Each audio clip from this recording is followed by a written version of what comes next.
দেখবেন পৃথিবীতে সেই মানুষ সবচাইতে বেশি কষ্টে থাকে যে কাউকে কষ্ট দেয় না। সে মানুষ সবচেয়ে দুঃখে থাকে যে কাউকে দুঃখ দেয় না। পৃথিবীতে সবচাইতে সে মানুষটা বেশি প্রতারিত হয় যে কারো সে প্রতারণা করেই নাই। পৃথিবীর নিয়মটা হচ্ছে এইটা। তার মানে আপনি যত বেশি ভালো হবেন তত বেশি আপনাকে আল্লাহ তাআলা কষ্ট দিয়ে ঘিরে রাখবেন। কারণটা কি? এটা আল্লাহর সিস্টেম। আমরা কাউকে কষ্ট দিই না কখন? যখন ভালোবাসলে আমরা কষ্ট দিতে চাই না। কিন্তু আল্লাহর সিস্টেমটা হচ্ছে আল্লাহ যত বেশি ভালোবাসে তত বেশি পরীক্ষা করে। আল্লাহ যত বেশি ভালোবাসে তত বেশি কষ্ট দেয়। কারণটা কি জানেন? কারণ আল্লাহ আপনাকে জান্নাত দিতে চায়। সুবহানাল্লাহ পড়েন।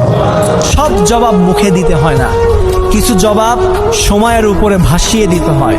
কারণ হচ্ছে সময় এটা এমন একটা কাঁটা, এটা ঘোরে, আর কে কেমন ছিল সময় মানুষকে বুঝিয়ে দেয়।